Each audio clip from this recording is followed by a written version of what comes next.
We live in an era in which dispersion has become so normalized that almost no one questions it. We wake up and the first thing we do is stare at a screen, we have breakfast while checking messages, we work while jumping between conversations, pending tasks, and notifications. We end the day exhausted, with the feeling of having accomplished a lot, but without being able to clearly name what it was that we actually did. This permanent fragmentation is not innocent. It takes a heavy toll on our minds, our hearts, and our bodies. Little by little, we lose the ability to be present, to value the moment before us. And without real presence, life begins to feel like a poorly done draft, full of crossed outs, as if nothing has any consistency.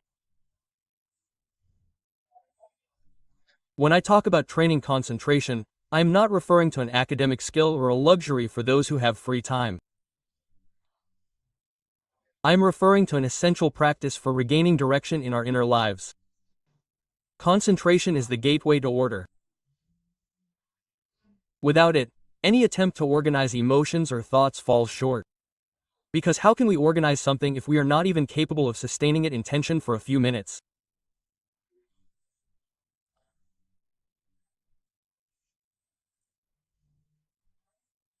We live trapped in immediacy, jumping from stimulus to stimulus, without allowing anything to settle inside us long enough to make sense. And in that constant rush we become superficial with our own existence. Concentrating does not mean obsessing or isolating ourselves from the world. It is something much simpler and at the same time more challenging to choose what I give my energy to in this moment. It could be reading a book calmly, it could be truly listening to someone without interrupting, it could be walking paying attention to the rhythm of footsteps or the movement of the trees. It could be cooking while observing the colors and smells of the food instead of getting lost in the screen. Small gestures that seem irrelevant, but that build a clearer mind and a more serene heart. Because when you focus your energy on something, even for a short time, your life takes on meaning. It is as if suddenly the fog opens and you can see the path in front of you. Concentration also has an effect that we often forget. Gives us back the ability to be with ourselves. In silence and full tension, emotions and sensations emerge that we usually keep hidden under the avalanche of distractions. And sometimes what we find is not comfortable. Sadness, anger, anxiety, and memories that we prefer to avoid may appear.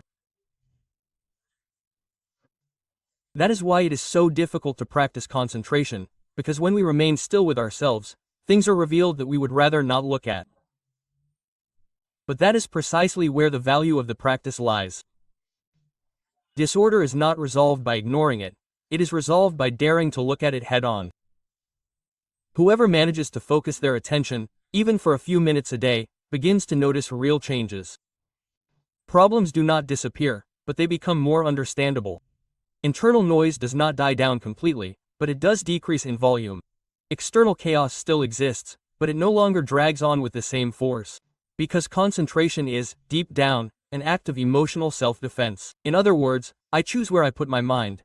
I do not hand it over to just anyone or anything. That decision, repeated over and over again, creates a more solid internal structure. And at this point, reflection is inevitable. If you were to look at your routine today, how much of what you do each day do you do with real attention and how much on autopilot? How much of your life do you truly remember? And how much has become a blurry succession of tasks? Perhaps you will discover that it is not a lack of time that overwhelms you, but a lack of presence, because time that is not inhabited with attention simply evaporates and that lost time never returns. There is an idea that many people forget. The mind does not float in the air, it is not an entity separate from the body. The mind inhabits the body, it is sustained by it, and it feeds off of it. When the body weakens, the mind loses strength, clarity, and resistance. However, we continue to act as if they were separate worlds. We neglect sleep, we eat out of anxiety, we put off physical movement for later, convinced that mental strength is built solely with positive thoughts or willpower, but the most basic psychology and the most repeated clinical experience show us otherwise. The mind does not flourish in exhausted terrain. The body is not an accessory or a machine that can be forced without consequences.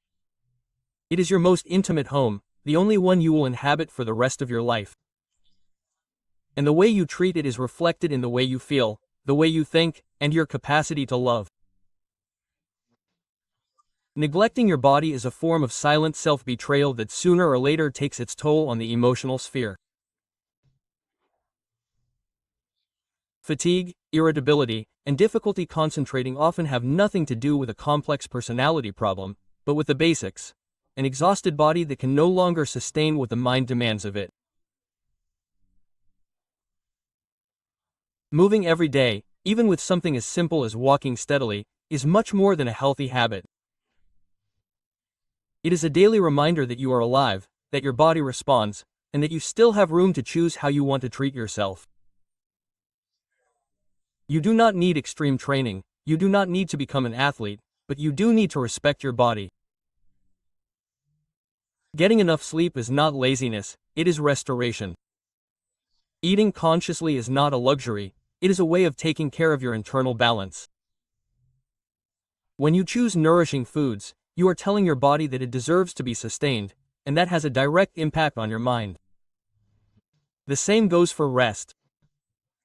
Many people come to a consultation convinced that they can't handle their anxiety, sadness, or irritability any longer. And the first thing that comes up in the conversation is something as basic as, "I only sleep 3 hours, I work until dawn, my body is exhausted." And in those conditions, how is the mind going to function properly? We are asking for clarity from a system that is completely overloaded. That is why taking care of the body is also taking care of the mind. It is not an act of vanity, it is not a whim, it is not an aesthetic obsession, it is a gesture of self-love and responsibility. A well-cared-for body becomes a silent ally. It maintains serenity, facilitates concentration, and allows difficult emotions to be processed without breaking us. When you move, when you breathe deeply, when you rest well, your mind calmly and lucidly acknowledges it. Perhaps this is the most honest question you can ask yourself right now. How much of your emotional discomfort actually has to do with the way you treat your body? To what extent are you trying to resolve with your thoughts what your body has been silently asking you for a long time? The answer to that question may be uncomfortable, but it can also become one of the most powerful keys to beginning to organize your life. Many times we believe that the solution to our discomfort lies outside. We think that changing jobs, moving cities, or ending a relationship will make life clearer. And although sometimes these external movements are necessary, most of the time they do not solve the real problem, because disorder is not only present in our surroundings, but in the way we deal with it. Changing scenery without changing our attitude is like moving the furniture in a messy room.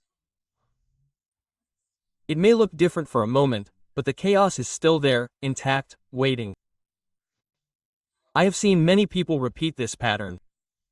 They leave a place with the illusion of starting over, and soon after, they discover that the same conflicts are repeating themselves. Why? Because they didn't change their beliefs, they didn't review their habits, they didn't transform the way they interpret life. They remain the same with the same emotional strategies, facing a different context. And so disorder follows them like a shadow. Attitude is the filter with which we view what happens. It is the lens through which we decide to interpret the facts. The same situation can turn into a catastrophe or an opportunity for growth depending on the internal stance we adopt. But changing your attitude isn't simply thinking positively, It's not putting on an artificial smile or denying the pain. It's a deeper and more honest work. Asking yourself, what part of the problem depends on me? What belief am I holding that prevents me from moving forward? What way of interpreting the facts keeps me trapped in a vicious circle? And that question doesn't always bring easy answers. Sometimes we discover that we've spent years justifying ourselves, blaming others or expecting the world to conform to our expectations. Changing your attitude means accepting that I can't control external things, but I can choose how to react. And that choice, even if it seems small, is a complete change in the way we live. Of course, it's not about blaming ourselves, it's not about saying everything depends on me and carrying an impossible burden. It's about recognizing the part of responsibility that does correspond to us. If I maintain a rigid, fearful, or resentful attitude, my life will continue to reflect that disorder, no matter how much I change the setting.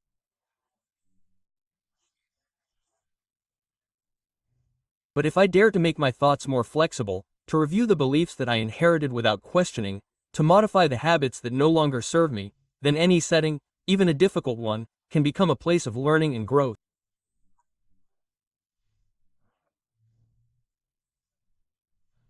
Perhaps it's worth stopping and asking yourself, what am I telling myself that feeds the disorder in which I live? What belief do I continue to defend even though it no longer makes sense? Perhaps you will discover that the problem is not so much the job, the partner, or the city, but the way in which you choose to live those experiences. And in that awareness, a space of freedom opens up.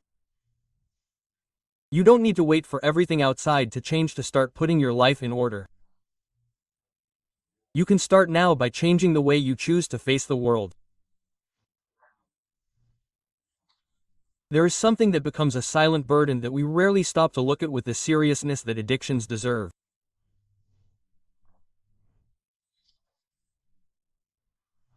And I'm not just talking about substances or overtly destructive behaviors.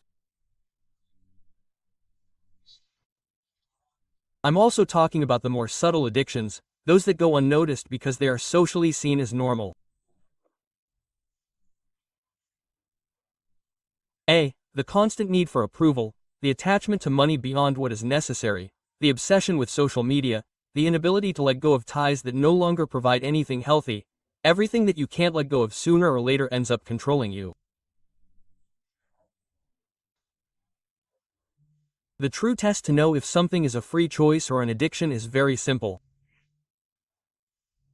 Ask yourself what would happen if you let go of it for a week. If the mere idea of being without it causes you anxiety, emptiness, or despair, it is very likely that you are facing an addiction. And addictions, no matter how harmless they may seem, are chains that limit your inner freedom. When you need something to feel good, that something stops being a compliment and becomes a condition, and that's where the balance is lost. I've seen people who are unable to be alone because they feel that without company they have no value. Others who measure their self-esteem in likes and virtual comments and are always waiting for what others think. I've seen people who can't enjoy a meal without checking everything on their cell phone, as if silence were an unbearable void. These forms of dependency don't destroy things immediately, but they do gradually erode the ability to choose freely. You get used to needing things and forget what it means to enjoy things without depending. Freeing yourself from a dependency doesn't mean stopping loving, stopping sharing, or stopping enjoying what life offers. It means regaining the ability to decide when you can be with someone because you choose to, not because you need to. Your bond becomes healthier. When you can have an object without feeling that your life depends on it, that object regains its true value. When you can enjoy technology without getting trapped in it, you discover that you don't need to be available to everyone at all times to feel alive. Inner freedom begins when you understand that nothing external should define your emotional stability. That doesn't mean we should live isolated or detached from everything. but rather that we learn to differentiate between what we choose and what dominates us. A toxic dependency always steals energy, drains vitality, and makes us more vulnerable. On the other hand, when we let go, an unexpected feeling of lightness appears, as if you suddenly removed the weight from a backpack that you had been carrying for so long that you had already forgotten it was there. Perhaps now it would be a good idea to ask yourself, what things in your life do you think you chose or are actually trapping you? What would happen if tomorrow you were forced to be without them? That question is not an uncomfortable one, but it is an honest mirror, and sometimes that mirror is the only thing that shows us what chains we continue to drag in silence. Because organizing your life also means learning to let go. And letting go, even if it hurts, is always an act of liberation. Making decisions is one of the most human and at the same time most difficult acts that we face every day. Nothing defines our lives as much as the decisions we make. Some seem small: what to eat, who to talk to, how to spend our free time. Others carry enormous weight: what career path to follow, whether to stay in a relationship, whether to move to a new city. And behind each of these choices lies the same challenge. Where do you decide?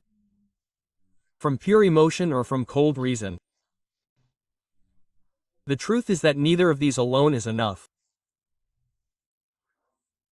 Emotions are the vital energy that moves us. They are what make us desire, get excited, get angry, and defend what we consider right. Without them, we would be calculating machines, incapable of connecting with humanity.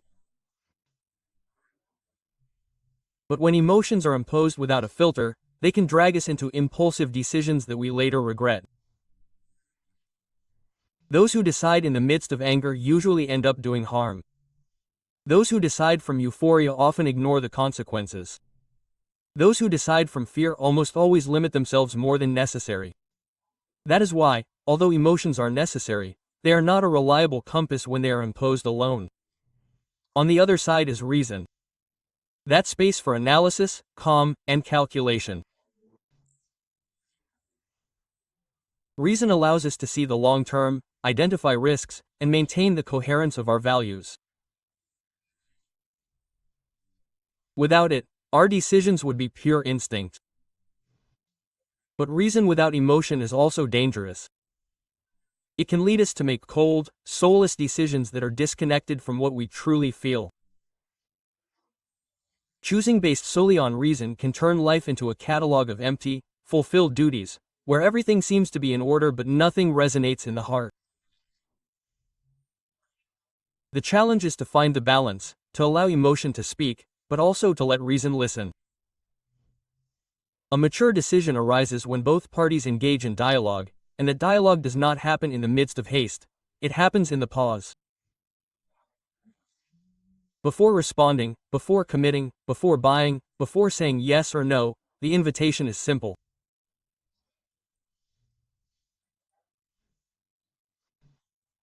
Take a breath and wait, not to evade, but to allow emotion to settle enough for reason to intervene. A simple question can help you in that moment. This choice still makes sense if I draw on the emotion of the moment.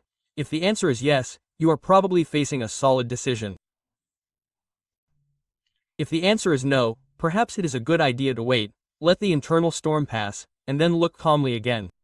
This act of waiting is not weakness, it is maturity. It means that you are no longer a slave to your impulses, but that you have learned to direct your life from a more conscious place.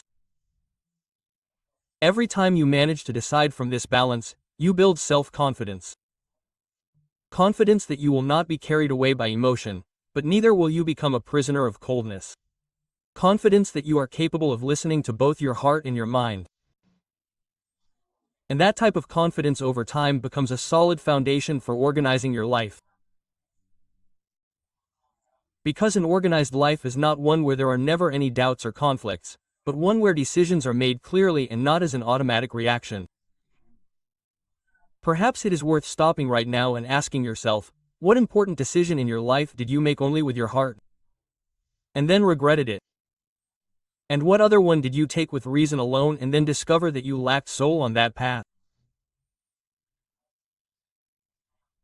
acknowledging those experiences as part of learning, and maybe next time you can allow emotion and reason to work together instead of confronting each other.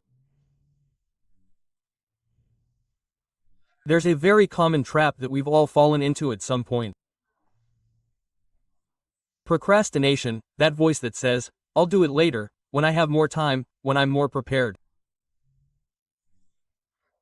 And behind that excuse hides an even more deceptive belief, the idea that there is a perfect moment to start. We wait for the ideal moment, for absolute clarity, for the right conditions, and in the meantime, life slips through our fingers. Tomorrow becomes a comfortable refuge, but also an invisible prison, because each promised tomorrow that doesn't come accumulates in the form of weight, frustration, silent guilt. I've heard many people say, if I had started earlier, I would be in a different place today. And they don't say this lightly, they say it painfully. The truth is, it's never too late, but the longer you wait, the harder it becomes. The habit of procrastination feeds on itself. The more you practice it, the stronger it becomes. In the end, it's not a lack of ability, but a lack of action that keeps us stagnant. Acting now doesn't mean taking the plunge or having all the answers. It means taking a first step, even if it's small, even if it seems insignificant. That phone call you've been putting off for weeks, that book you want to start, that walk you always put off until tomorrow. You don't need to do everything today, you just need to get started. What you start now, no matter how small, will have deeper roots tomorrow. What you put off today, tomorrow will be harder to drag around. Perfectionism is one of procrastination's greatest allies. We convince ourselves that we need to be ready, that the action must be flawless, that we can't fail, and in that eternal wait for perfection, we never take the step. The funny thing is that imperfect action always builds more than inaction. Perfect. It is better to move forward with doubts than to stand still waiting for certainties that will never come. When you understand this, you discover that the real enemy is not error, but inertia. Mistakes are corrected, learned from, and transformed into experience. Inertia, on the other hand, consumes life without giving you anything in return. It is not about running desperately after goals, but about breaking the circle of eternal waiting. Stop saying tomorrow and start saying now. Ask yourself what part of your life you have been postponing for years. What project, what conversation, what decision have you put on hold waiting for that supposedly ideal moment? Maybe you do not need to resolve everything today, but you do need to take a step, a simple step, a small gesture that makes a difference, because each present action is an investment in your future and each postponement is a burden that sooner or later you will have to carry. Do not wait for the perfect day. It does not exist. Perfection is a mirage that only serves to keep you stopped. Life happens in the now and internal order is also built in the now. When you choose to act, even if it is not perfect, you are already starting a transformation. And that transformation, even if it seems minimal, has the power to change your course. Because the real question is not whether you can do it tomorrow, but whether you are willing to start today. There is an idea that we repeat so many times that we have ended up believing it. Our value depends on what others think of us. Without realizing it, we get trapped in a system of external validation where self-esteem becomes a game of mirrors. If we are applauded, we feel good. If we are ignored, we feel small. If we are criticized, we feel destroyed. But that type of self-esteem is fragile because it is never in our hands. It always depends on the gaze of others. And when you depend on what others think to feel valuable, you hand over your emotional life to a judge who changes his or her mind every day. Building your own value is a profoundly liberating act. It means stopping measuring your life in likes, applause, and praise. It means stopping chasing approval as if it were oxygen. Because true worth is not in how you are seen, but in how you live, according to what you consider essential. Define your values and act in coherence with them, even if no one notices, even if there is no audience, even if you do not receive recognition.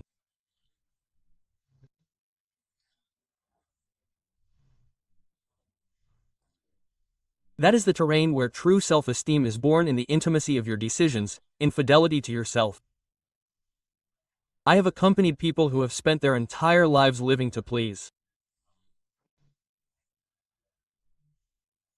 They do what is expected of them, meet everyone's expectations, strive not to disappoint, and over time they arrive with a feeling of immense emptiness because they discover that although they achieved external acceptance, they lost themselves in the process. It is like building a beautiful house that everyone admires that never feels like home.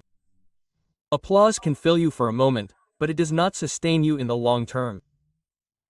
When you begin to recognize your own value from within, something changes radically. You no longer need to shout to be heard. You no longer need to show off to feel seen. You can celebrate your achievements in silence with the serenity of someone who knows that what is important is not the ovation, but coherence. That does not mean becoming indifferent to recognition, but learning to not be the axis of your life. If it comes, welcome. If it doesn't, continue being you with your value intact. Building your value also means accepting your limitations and your mistakes. You are not valuable because you are perfect, but because you are authentic. Your merit does not come from what you appear to be, but from what you are capable of sustaining, even when no one is watching. And when you achieve this, when your self-esteem rests in yourself, you stop being a prisoner of other people's opinions. You no longer live to fulfill a script written by others, but to write your own path. Perhaps today it is worth stopping and asking yourself, to what extent my self-esteem still depends on what others think. How much of my life have I lived seeking acceptance instead of living from authenticity? The answer may hurt, but it can also open a door. Because recognizing your own value is not a luxury, it is a necessity to live with dignity. And when you achieve it, your heart is ordered in a different way. You no longer seek outside what was always inside. Well, perfection is one of those silent traps that seem to be hiding in your heart, noble, but in reality they contain suffering. They present it to us as a desirable goal, as a standard of excellence, as an objective that we must pursue relentlessly. However, what is rarely said is that perfection is a prison. An elegant prison, disguised as virtues, but a prison nonetheless. Those who live in pursuit of perfection rarely enjoy the process because they always feel that something is missing, that it is never enough, that what has been achieved lacks value compared to what still remains to be achieved. I have seen people who become paralyzed in the face of their own projects because they feel that they are not yet ready, that they do not yet have everything under control, that they could not bear to fail. And that fear disguised as demand ends up robbing them of the possibility of moving forward. Perfectionism is often not a love for excellence, but a fear of error, fear of judgment, fear of feeling inadequate. And that fear, when it prevails, prevents growth, because growth is not reaching an impeccable ideal, but advancing step by step, including setbacks, in the direction that matters to you. Progress, on the other hand, is freedom, moving forward even if it is not perfect, taking a step forward. Even if the path isn't entirely clear, correct as you go. Progress doesn't require impeccability, it requires movement. And in that movement, experience, learning, and resilience are built. The funny thing is that the more you embrace progress and accept your mistakes as part of the journey, the further you get. Because you don't waste energy hiding your flaws or beating yourself up for them, but rather use them as fuel to keep moving forward. Perfection makes you fragile because any mistake brings you down. Progress makes you strong because every mistake teaches you something new. Perfection locks you in an eternal wait for when it's ready, when everything goes well, when there's no risk. Progress invites you to start today with what you have, knowing that you'll improve along the way. And that difference is vital for organizing your life, because life isn't organized based on an abstract ideal. It's organized based on concrete, imperfect, everyday actions. Perhaps you can remember a time when you waited too long to get it perfect and in the end you never did. Or maybe you can remember a small step taken with doubts and without guarantees that ended up opening up an unexpected path. That's the idea, paradox. Imperfect progress builds more than unattainable perfection. And accepting this requires humility, but also courage. The courage to say, I don't need to be flawless to move forward, I need to move forward to be more authentic. Stop for a moment and ask yourself, what part of your life is stalled waiting for perfection? What project, what decision, what change are you putting off because you don't feel ready yet?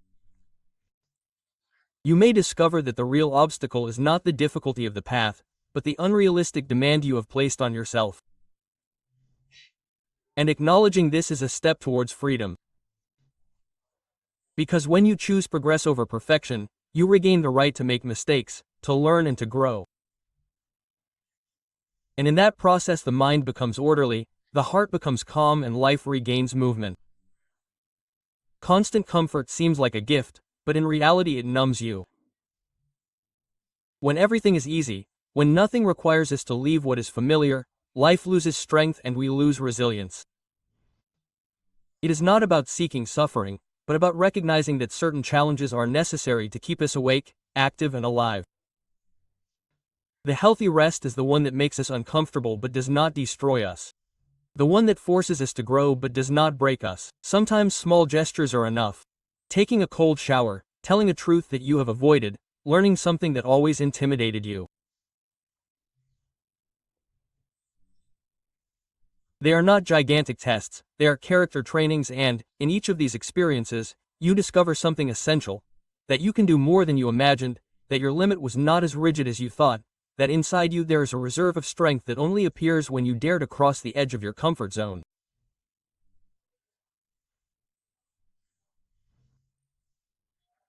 Prolonged comfort makes us fragile because life sooner or later brings difficulties. If we do not train the ability to face discomfort, any blow will break us. On the other hand, when we expose ourselves to small voluntary challenges, we strengthen the spirit. Courage does not come from avoiding the difficult, but from going through it and verifying that we are still standing.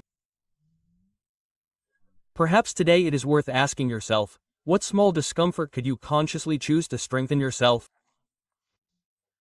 What minor fear could you face as a practice of freedom? You do not need a heroic challenge.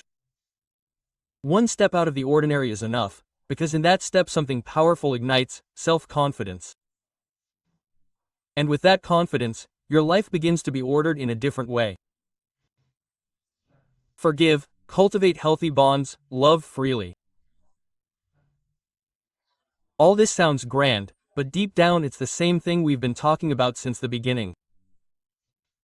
Getting your life in order isn't about making endless lists or reaching for impossible ideals.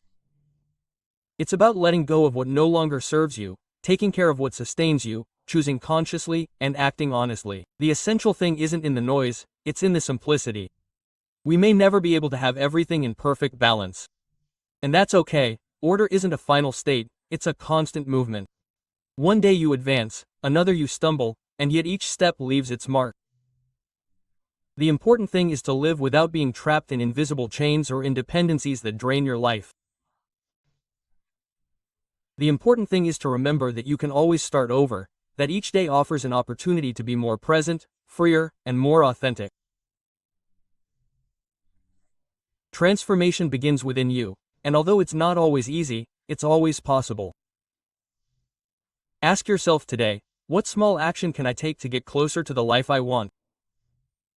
You don't need grand gestures, just an honest move here and now. Because when you change, your way of inhabiting the world changes. And in that gesture, you change the way you inhabit the world. And in that gesture, you change the way you experience it. And in that gesture, you change the way you experience it. And in that gesture, you change the way you experience it. Silent, your mind finds clarity, your heart finds calm, and your life finds truer meaning.